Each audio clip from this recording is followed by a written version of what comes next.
قالت، وہ بولی انی اعوذ بالرحمن منک ان کنت تقیا، کہ میں تجھ سے رحمان کی پناہ مانگتا ہوں اگر تجھے خدا کا ڈر ہے تو یہ حضرت مریم نے وہی جو ایک پاک دامن خواتین عزت والی عورت کہتی ہے، آپ نے وہی بات کہی۔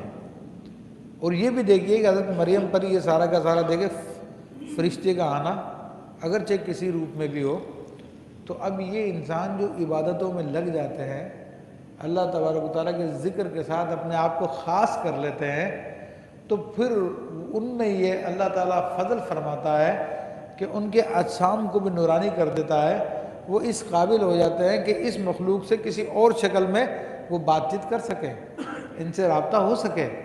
تو یہ اللہ کا کرم ہوتا ہے اپنے خاص خصوصی بندوں پر، لیکن اس کے لیے یہی کرنا پڑتا ہے۔ فاتخذت من دونہم حجابا، کہ لوگوں سے دور ہو گئی، وہ پردہ کر لیا انہوں نے۔ تو لوگوں سے دور ہونا پڑتا ہے، مخلوق سے کٹنا پڑتا ہے، اللہ کے ذکر میں کھونا پڑتا ہے، فنا ہونا پڑتا ہے، تو پھر یہ ساری کی ساری باتیں بھی ظاہر ہو جاتی ہیں۔ قالا، تو انہوں نے فرمایا انما انا رسول ربک، وہ بولا کہ میں تیرے رب کا بھیجا ہوا ہوں۔ رسول عربی زبان میں کہتے ہیں بھیجے ہوئے کو۔ تو جبریل امین نے کہا کہ میں اپنی مرضی سے نہیں آیا، بلکہ میں رب کی طرف سے آیا ہوں، اور آنے کا مقصد کیا ہے؟ لِأَهِبَ لَكِ غُلَامًا زَكِيًّا، کہ میں تجھے ایک ستھرا بیٹا دوں، تجھے ایک پاکیزہ بیٹا دوں۔ تو یہ انہوں نے آنے کا مقصد بھی بتا دیا۔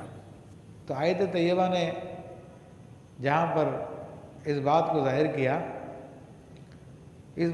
کہ ایسی عبادت کرنے والے لوگوں پہ اللہ تبارک و تعالیٰ کے فرشتے بھی نزول کرتے ہیں، تو ان کو اللہ تعالیٰ انعام بھی دیتا ہے، کرم بھی فرماتا ہے۔ اور حضرت سیدہ مریم رضی اللہ تعالیٰ کو جو انعام دیا گیا شاید ہی کسی کو ملا ایسا انعام، یعنی آپ کو انعام کے طور پہ حضرت عیسیٰ علیہ السلام دیے گئے تھے، تو وہ اللہ تعالیٰ کو آپ کی عبادت پسند آئی، وہ آپ کا مقام تھا۔ تو اب یہ اللہ کے نیک بندے کہتے ہیں، یہ فرشتہ کہتا ہے جبریل امین علیہ السلام کہ میں اس لیے آؤں تاکہ آپ کو ایک نیک بیٹا دے دوں۔ تو پتہ چلا کہ اللہ کے بندے بھی بیٹا دے سکتے ہیں، یہ آیت بتا رہی ہے نا، ورنہ انکار کر دو آیت کا۔ ہاں یہی کہا جائے گا، حقیقت میں دینے والا اللہ تبارک و تعالیٰ ہے، لیکن جبریل علیہ السلام اس کا ذریعہ ہے۔ جبریل علیہ السلام اس کا ذریعہ ہے، تو جو ذریعہ ہے اس کو ذریعہ ہی ہونا چاہیے نا۔ جیسے کہ آج بہت سارے لوگ ہمیں توحید سکھاتے ہیں، وہ کہتے ہیں کہ بھائی یہ اولیاء کرام سے تم ڈائریکٹ مانگتے ہو، معاذ اللہ شرک کر لیتے ہو، تو ان کو وسیلہ بنانا چاہیے، وہ ڈائریکٹ نہیں دے سکتے۔ میں کہتا بھائی یہ بات تو پھر قرآن کو سمجھاؤ نا، تم اللہ کو سمجھاتے نا یہ بات، کہ اللہ نے کیوں یہ کہلوا دیا جبریل کی زبان سے کہ میں تمہیں نیک بیٹا دینے آیا ہوں۔ تو جبریل امین بھی کہہ دیتے کہ دینے والا تو اللہ تعالیٰ ہی ہے، میں تو صرف ایک وسیلہ ہوں، ذریعہ ہوں۔ لیکن اتنی لمبی چوڑی بات نہیں کی انہوں نے، بتا دیا صاف صاف مسلمانوں پہ بدگمانی مت کرو، مسلمانوں پہ شرک کے فتوے مت لگاؤ۔ جو مسلمان یہ کہہ رہا ہے کہ میں اللہ کے ولی سے لے رہا ہوں، تو وہ بھی اصل میں اللہ کے ولی کو وسیلہ بنا رہا ہے، اور وسیلہ اس اعتبار سے بنا رہا ہے اہل سنت کے عقیدے کے مطابق کائنات میں کوئی بھی کسی کو کچھ نہیں دے سکتا، اللہ کے سوا کوئی بھی کسی کو کچھ بھی نہیں دے سکتا۔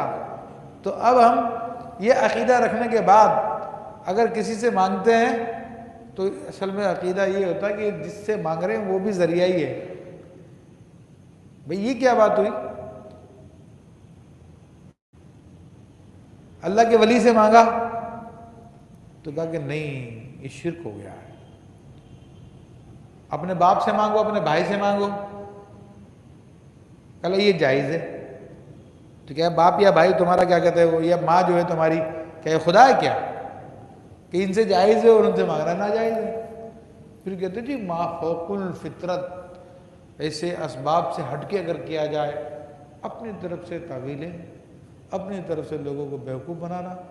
سیدھا سیدھا عقیدہ یہی ہے کہ جب انسان کسی شخص سے، کسی مخلوق سے اگر یہ سمجھ کے مانگتا ہے کہ یہ ذریعہ ہے، حقیقت میں دینے والا اللہ تعالیٰ ہے، یہ وسیلہ ہے، تو اس میں کوئی شرک کی بات نہیں ہے۔ اس کے اندر شائع ہے کہ آپ مجھے براہ راست دے دیں، چاہے یوں کہہ دیں کہ آپ وسیلہ بن جائیں اور اللہ نے جو آپ کو عطا کیا وہ مجھ تک پہنچا دیں، تو دونوں صورتیں جائز ہیں۔